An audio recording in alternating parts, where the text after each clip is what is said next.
Hello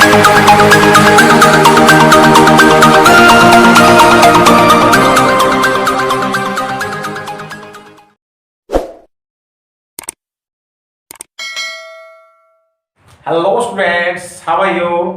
आज हम start करेंगे न्यू यूनिट सरफेस केमिस्ट्री, जो कि 4 मार्क्स का है। और सरफेस केमिस्ट्री एक इजी सा इंटरेस्टिंग सा यूनिट है, डेली लाइफ में भी हम इसको यूज कर रहे हैं। स्टार्ट करते हैं सरफेस केमिस्ट्री। मैं हूं विक्की नारंग, आपके अपने प्यारे से यूट्यूब चैनल 3D क्लासेस पे, और स्टार्ट करने जा रहे हैं नया यूनिट सरफेस केमिस्ट्री। क्या है सरफेस केमिस्ट्री? सबसे पहले होती क्या है सरफेस केमिस्ट्री? हम केमिस्ट्री के अंदर कुछ एक रिएक्शन यूज करते हैं जो एक सरफेस फिनोमेना पे होती है। Means surface chemistry is the branch of chemistry which deals with the study of reaction present on surface, या हम कह सकते हैं सरफेस फिनोमेना। सरफेस फिनोमेना पे जितने भी रिएक्शंस हो रही हैं, उन रिएक्शन की स्टडी हमें केमिस्ट्री की जिस ब्रांच में कर रहे हैं उसको सरफेस केमिस्ट्री कहते हैं। और इसके अंदर जो ना फर्स्ट टॉपिक ले रहे हैं वो यूज कर रहे हैं एब्जॉर्प्शन। क्या यूज कर रहे हैं? एब्जॉर्प्शन। एब्जॉर्प्शन का मीनिंग क्या होता है? एब्जॉर्ब करना, सोखना। अगर हम एग्जांपल लें, कोई आपके पास फॉर्म है, सपोज मैंने एक कंटेनर में वाटर लिया है और इसके अंदर कोई एक फोम डाल रहा हूं मैं इसमें, और इस फोम को अगर मैं इसके अंदर वाटर के अंदर डिप कर दूं तो ये जो फोम है इसके अंदर जो वाटर है वो एब्जॉर्ब हो जाएगा। मींस ये फोम इस वाटर को क्या कर लेगा? एब्जॉर्ब कर लेगा। दूसरा एग्जांपल अगर हम देख रहे हैं कि एक बिस्कुट है, ये चाय के अंदर जैसे हमने डिप किया तो वो बिस्कुट चाय के अंदर क्या हो गया? इजिली डिप हो गया। कैसे? उस बिस्कुट ने उस चाय को क्या कर लिया? एब्जॉर्ब कर लिया। थर्ड अगर हम एग्जांपल देखें, आपके सामने रसगुल्ले दिखाई दे रहे हैं। ये रसगुल्ले अगर हम चाशनी के अंदर ऐड करते हैं, डिप करते हैं, तो ये रसगुल्ले पूरी तरह से उस चाशनी को एब्जॉर्ब कर रहे हैं। यूनिफॉर्म मतलब पूरी तरह से हर एक टुकड़े पे। अगर हमने जैसे इस फॉर्म को डाला था तो ये हर एक कॉर्नर पे, हर एक जगह आपको ये वाटर मिलेगा। मींस इस फॉर्म ने पूरी तरह से इस वाटर को क्या कर लिया? एब्जॉर्ब कर लिया। ऐसे ही वो रसगुल्ला क्या कर रहा है? चाशनी को पूरी तरह से क्या कर रहा है? एब्जॉर्ब कर रहा है। किसी तरह का भी कोई एग्जांपल ले लो। मींस एब्जॉर्प्शन क्या होता है कि कोई भी अगर कोई भी सब्सटेंस है, किसी भी अगर सॉल्वेंट में यूज करते हैं तो वो उसको क्या कर लेगा? एब्जॉर्ब कर लेगा। मींस अगर जो एब्जॉर्ब करेगा उसको हम बोलते हैं एब्जॉर्बेट। क्या बोलते हैं इसको हम? एब्जॉर्बेट। और जो एब्जॉर्ब कर रहा है, जो मतलब हो रहा है एब्जॉर्ब, उसको हम क्या बोलेंगे? एब्जॉर्बेंट। मींस अगर हम देखें यहाँ पे वाटर जो है एक सोलवेंट है, अगर ये सोलवेंट है तो ये सोलवेंट क्या होगा? एब्जॉर्बेंट होगा। और जो सोल्यूट होता है वो क्या होता है? एब्जॉर्बेट। मींस जो सोल्यूट है वो एब्जॉर्बेट है और जो सोलवेंट है वो क्या होगा? एब्जॉर्बेंट होगा। क्या होगा? एब्जॉर्बेंट होगा। ये नोट कर ले। और जो एब्जॉर्प्शन होता है वो पूरी तरह से होता है। मतलब ये नहीं है कि हाफ जगह पे एब्जॉर्प्शन होगा, हाफ पे नहीं होगा, ये साइड से होगा, ये सरफेस पे होगा, ऐसा कुछ नहीं होता। एब्जॉर्प्शन पूरी तरह से एक यूनिफॉर्म रेट में होता है और हर जगह होता है। ये क्या है? एब्जॉर्प्शन है। नेक्स्ट जो हम कर रहे हैं, इस एब्जॉर्प्शन की जगह एक नया टॉपिक वो है एडजॉर्प्शन। पहले यहां पे था एब्जॉर्प्शन और अब है एडजॉर्प्शन। ध्यान से देखिएगा, पहले यहां पे बी था और अब क्या है? D. Adsorption means adsorption absorption से क्या है? डिफरेंट है। और इसी पे हाफ सरफेस केमिस्ट्री टिकी हुई है। मींस आधा जो यूनिट है वो इसके इर्द गिर्द घूमने वाला है। इसको ध्यान से देखिएगा, क्या होता है एडजॉर्प्शन? एडजॉर्प्शन है क्या? अगर हम ये कहें कि किसी भी सॉल्वेंट के अंदर मींस एब्जॉर्बेंट के अंदर कोई एब्जॉर्बेट ऐड कर रहे हैं, कोई भी एब्जॉर्बेट के पार्टिकल क्या कर रहे हैं?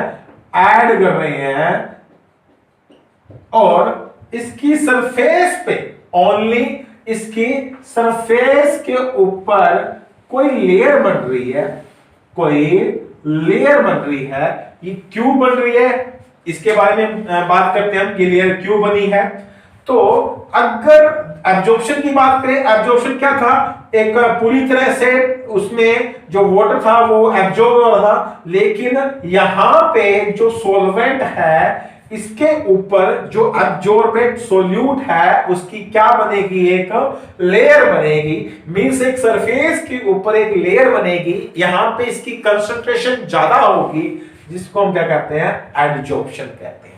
एडजॉर्प्शन जिसमें सरफेस के ऊपर एब्जॉर्बेंट की क्या होती है, लेयर होती है, कंसंट्रेशन ज्यादा होती है, उसको हम क्या बोलते हैं, एडजॉर्प्शन बोलते हैं। और इसका एक एग्जांपल हम लेते हैं, सिलिका जेल। आपके सामने आपने अगर कुछ न्यू लैपटॉप यूज किया हो या फिर आप वाटर बॉटल लेके आ रहे हैं, आपको सिलिका जेल आपको मिलेगी, उसके अंदर एक छोटी सी पुड़ी होती है जिसपे लिखा होता है डू नॉट ईट। सो अगर आपने इस सिलिका जेल को कभी यूज किया हो तो ये सिलिका जेल क्या करती है, ये सिलिका जेल इसमें छोटे छोटे क्रिस्टल्स होते हैं, ये वाटर को अपने पास क्या कर लेती है, एब्जॉर्ब कर लेती है। मींस ये ह्यूमिडिटी को अपने तरफ क्या कर लेती है, एब्जॉर्ब कर लेती है और अपने ऊपर एक लेयर बना लेती है, अपने ऊपर एक लेयर बना लेती है और बाकी की जो कंडीशन है वो क्या हो जाती है, ड्राई हो जाती है। बाकी की कंडीशन क्या हो जाती है, ड्राई। तो जो सिलिका जेल जिसके ऊपर एक वाटर की लेयर बन रही है, मींस ह्यूमिडिटी की लेयर बन रही है, तो ये कौन सी फिनोमिना है, ये भी एक एडजॉर्प्शन है। और ये एडजॉर्प्शन कहां पे होता है, ओनली सरफेस पे। एडजॉर्प्शन कहां पे हो रहा था, कंप्लीटली यूनिफॉर्म हो रहा था, लेकिन जो एडजॉर्प्शन है वो कहां पे होता है, ओनली सरफेस के ऊपर है। तो जो एडजॉर्प्शन है वो एक सरफेस फिनोमिना है, मींस ये ओनली कहां पे होता है, सरफेस पे होता है। और ये जो लेयर बन रही है, इस लेयर को हम क्या कहते हैं, एब्जॉर्बेंट। जो सेंटर की होता है, जो सेंट्रल है बुल्क फिनोमिना, इसको हम कहते हैं एब्जॉर्बेंट। और जो लेयर ऊपर बन रही है उसको हम क्या बोलते हैं, एब्जॉर्बेंट। तो एब्जॉर्प्शन की डेफिनेशन क्या होगी, वो डेफिनेशन नोट करें। The phenomena of attracting and retaining the molecule of a substance at the surface of a solid or a liquid, resulting into higher concentration of the molecule on the surface than in bulk, is called adsorption. दूसरी अगर हम बात करें absorbent की, the solid substance on the surface of which adsorption occur is known as adsorbent. और दूसरा जो absorbent होता है, the substance that get absorbed on the solid surface due to intermolecular attraction are called absorbent. Means ये जो layer बन रही है जिस सब्सटेंस के ऊपर, इसको हम क्या बोलेंगे, एब्जॉर्बेंट।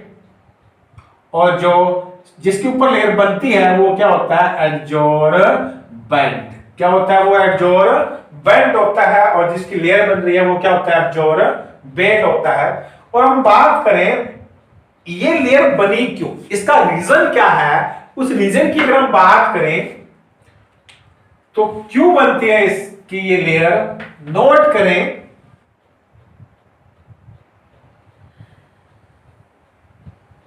ये लेयर क्यों बनती है, ये नोट करें।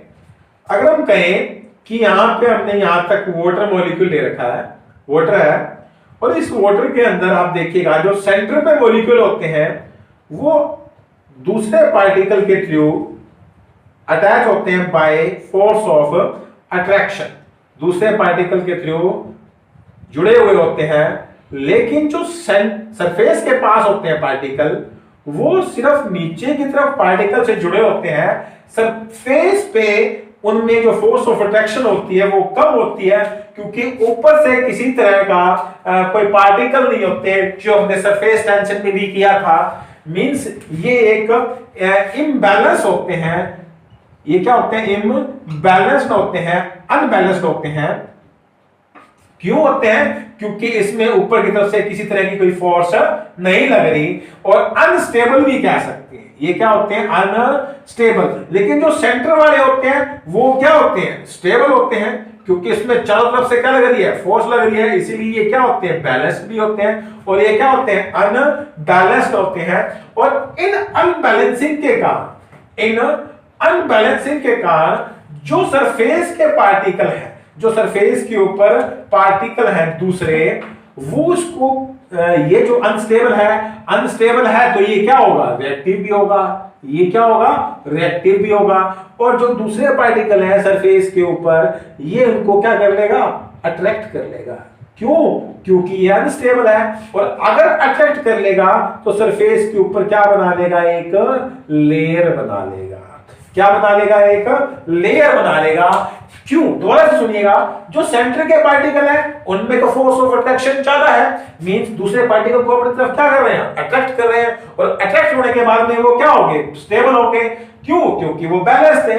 लेकिन जो सरफेस के पास पार्टिकल है वो बैलेंस नहीं है, क्योंकि उसमें नीचे की तरफ से फोर्स लग रही है, ऊपर में किसी तरह की कोई फोर्स नहीं है। अगर नहीं है तो क्या होंगे? इम्बैलेंस होंगे, अनस्टेबल होंगे। और अनस्टेबल है तो वो अपने आप को स्टेबल करने के लिए दूसरे पार्टिकल को अपनी तरफ क्या करेंगे? अट्रैक्ट करेंगे, और सरफेस पे एक लेयर बना लेंगे। और इसी लेयर का बनना क्या कहलाता है? एडजॉर्प्शन कहलाता है। क्या होता है इस लेयर का बनना? एडजॉर्प्शन है। मीन जो ये लेयर बनी थी इसको हमने क्या बोला था? एडजॉर्बेट। क्या बोला था इसको हमने?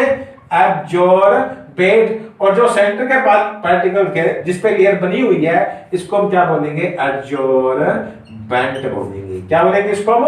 एडजॉर्बेंट। दूसरा एक बात और नोट करें, एक क्वेश्चन एग्जाम में इंपॉर्टेंट है, वो क्या है कि जो एडजॉर्प्शन है वो एक एक्सोथर्मिक प्रोसेस है। मींस इसमें हीट रिलीज होती है। क्यों?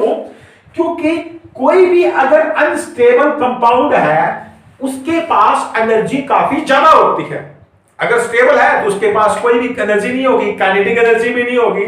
लेकिन अगर वो अनस्टेबल है तो उसके पास क्या होगी? एनर्जी होगी। और जैसे ही वो अपने आप को स्टेबल करेगा वो दूसरे पार्टिकल को अपनी तरफ अट्रैक्ट करेगा, और इन दोनों के बीच में अट्रैक्शन के कारण दोनों आपस में जैसे जुड़ेंगे तो इसमें से एनर्जी है वो क्या होगी?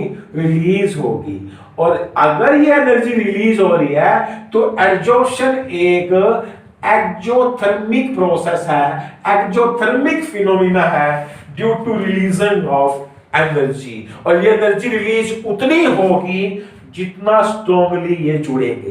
अगर इनमें फोर्स ऑफ अट्रैक्शन स्ट्रॉन्ग है, मींस जो ऊपर के पार्टिकल है और जो ये एब्जॉर्बेंट, मींस एब्जॉर्बेंट और एब्जॉर्बेट के बीच में फोर्स ऑफ अट्रैक्शन अगर जितनी ज्यादा होगी उतनी ज्यादा एनर्जी क्या होगी? रिलीज होगी। और फोर्स ऑफ अट्रैक्शन अगर वीक है, वीक वंडरवॉल फोर्सेस है, तो इसमें जो एनर्जी रिलीज होगी वो क्या होगी? लेस होगी। मींस हम अभी तक इतना ही कहेंगे कि जो एडजॉर्प्शन है एक एक्सोथर्मिक प्रोसेस है। और ये क्यों हुआ?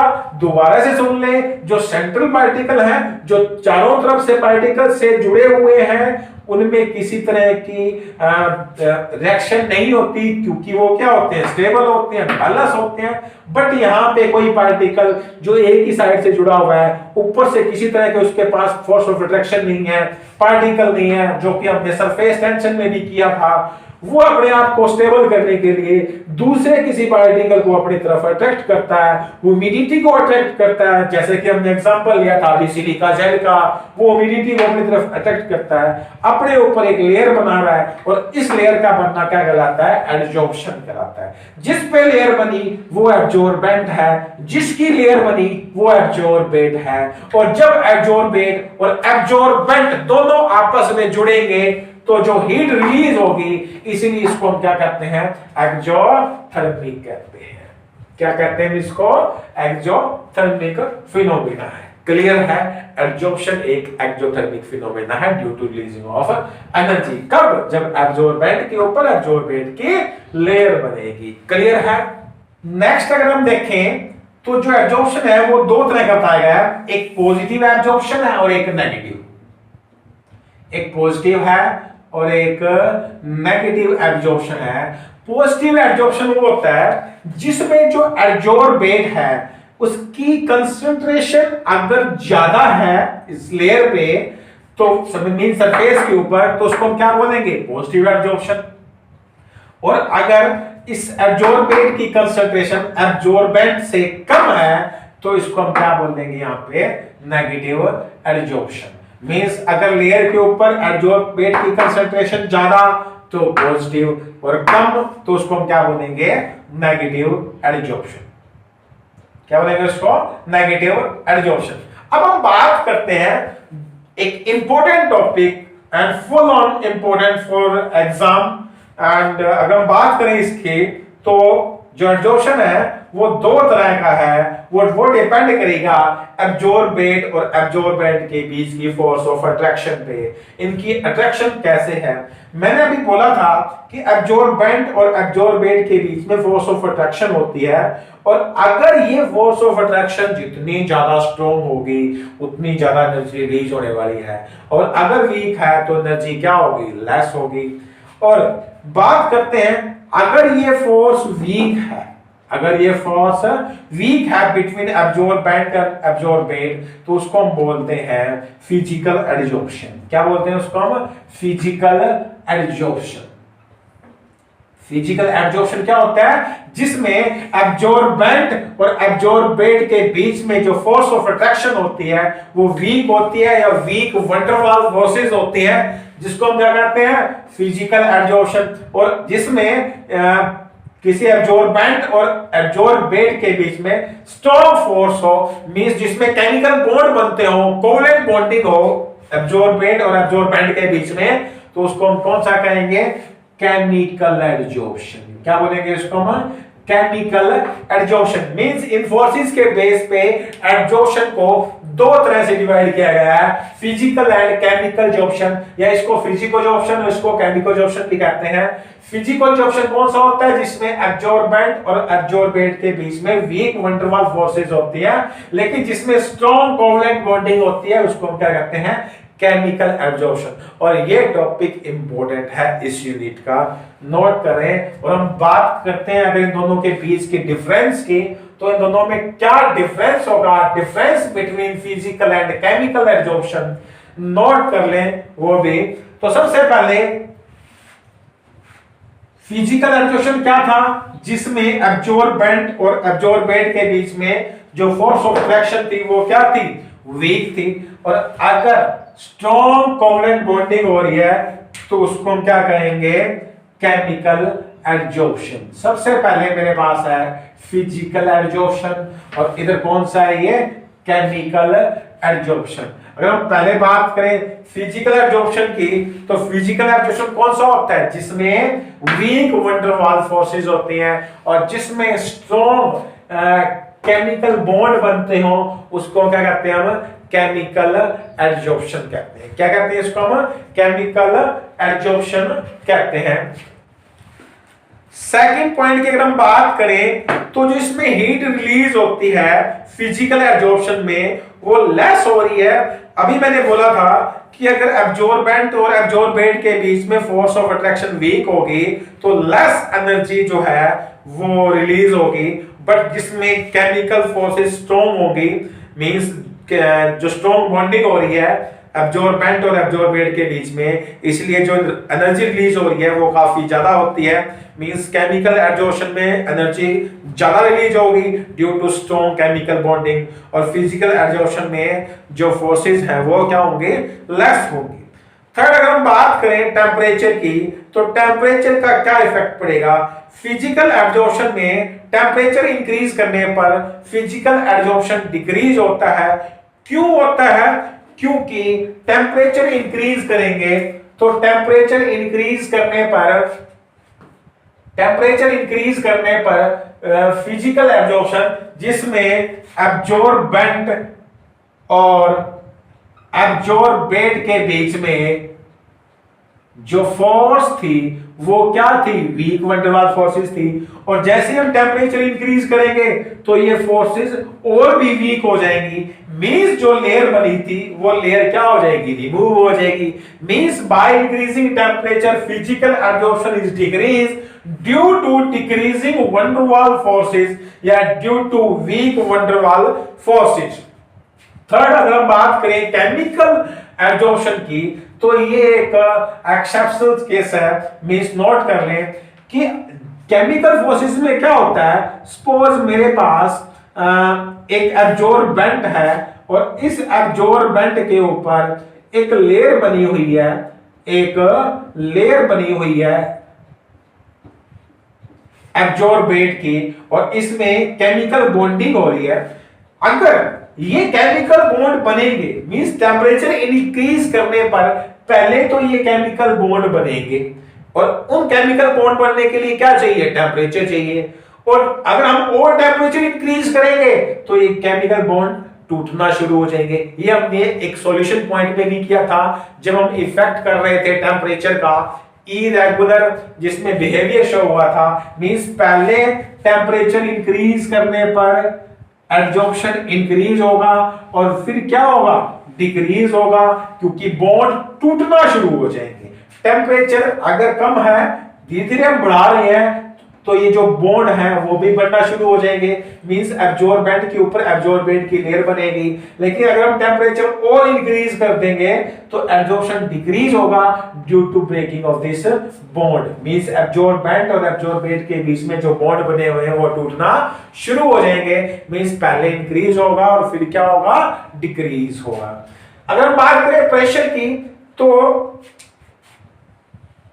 अगर हम बात करें प्रेशर की, तो कोई भी अगर लिक्विड है और उनके ऊपर गैसेस हैं, और आपको पता है गैसेस के अंदर जो फोर्सेस होती है वो क्या होती है, वीक होती है।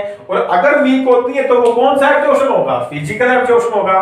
और गैसेस की किसी लिक्विड पे अगर गैसेस की लेयर बनी हुई है और यहां पे अगर हम प्रेशर को इंक्रीज करते हैं तो जो ये लेयर है ये और भी ज्यादा हो जाएगी। मींस एब्जॉर्प्शन यहां पे क्या होगा, इंक्रीज होगा। बाय इंक्रीजिंग प्रेशर जो ये गैसेस हैं वो इस लिक्विड पे क्या बना लेगी, एक लेयर बना लेगी। मींस प्रेशर को इंक्रीज करने पर फिजिकल एब्जॉर्प्शन क्या होता है, इंक्रीज होता है। बट केमिकल एब्जॉर्प्शन में प्रेशर इंक्रीज करने पर ये बॉन्ड टूटना शुरू हो जाएंगे। और बॉन्ड अगर टूटते हैं एब्जॉर्बेंट और एब्जॉर्बेट के बीच में तो क्या होगा, एब्जॉर्प्शन डिक्रीज होगा।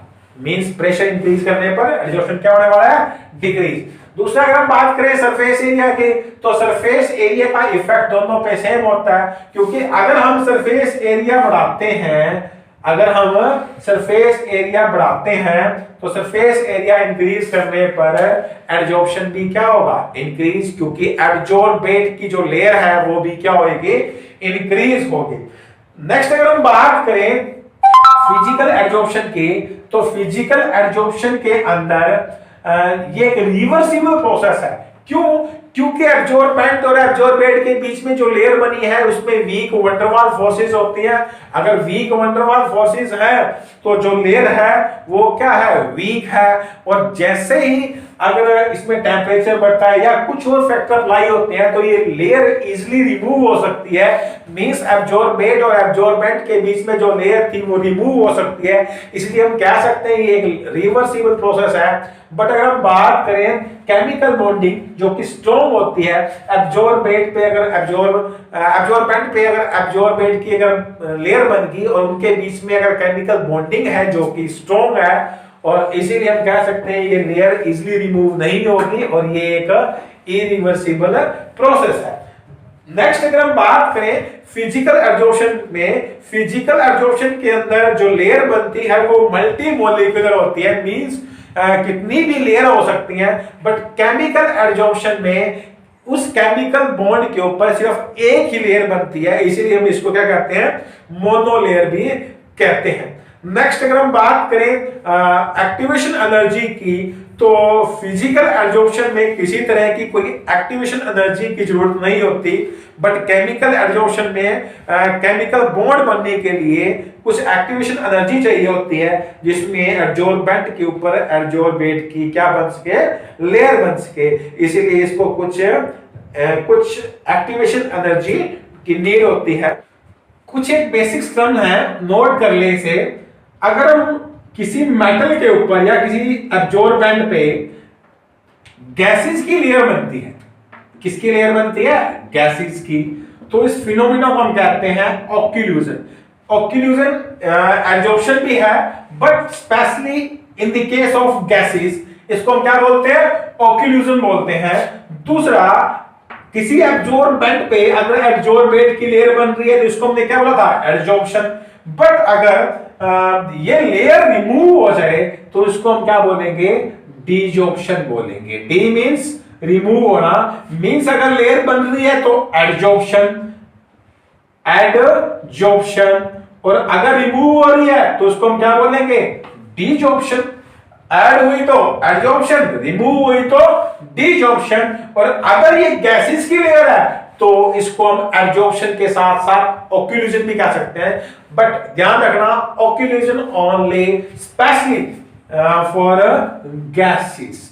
अगर ये जो लेयर है वो क्या हो, गैस हो, तो इसको हम क्या बोलेंगे, क्या बोलेंगे हम इसको, ओक्लूजन बोलेंगे इसको। और बात करें अगर हम इसकी डेफिनेशन की, तो डेफिनेशन नोट कर लें। क्या है इसकी definition, occlusion is the phenomena of adsorption of gases on the surface of metal is called occlusion।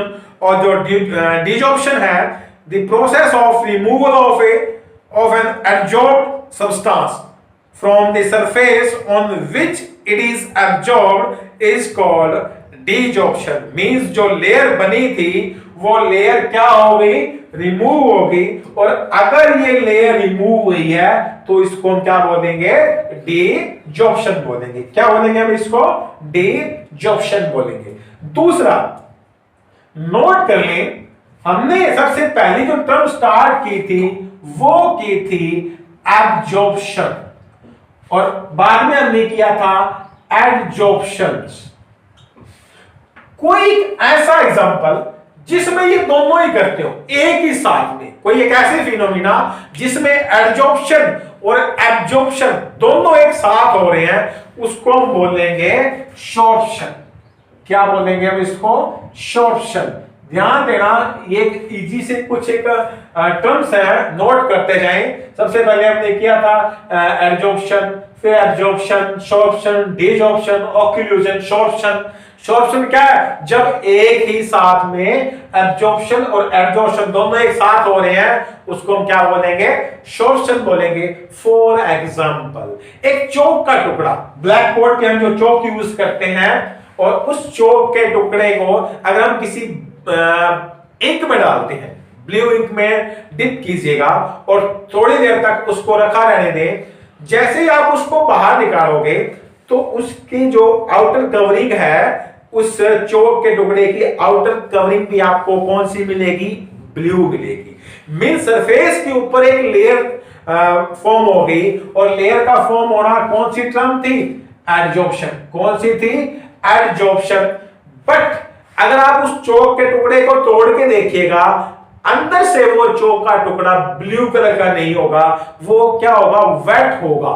Means वो गीला होगा, क्योंकि वो उस चौक के टुकड़े ने उस इंक से उस सोलवेंट को, वाटर को क्या कर लिया, एब्जॉर्ब कर लिया है। और अगर वो एब्जॉर्ब हो गया तो उसको हम क्या बोलेंगे, एब्जॉर्प्शन। मींस चौक का टुकड़ा अंदर से गीला था क्योंकि उस चौक ने वाटर को क्या कर लिया था, एब्जॉर्ब कर लिया था, इसीलिए इसको क्या बोलेंगे, एब्जॉर्प्शन। और उसकी जो आउटर कवरिंग थी वो किस कलर की थी, ब्लू कलर की थी। इट मींस वो क्या हो गया, एब्जॉर्ब हो गया, इसको हम क्या बोलेंगे, एडजॉर्प्शन बोलेंगे।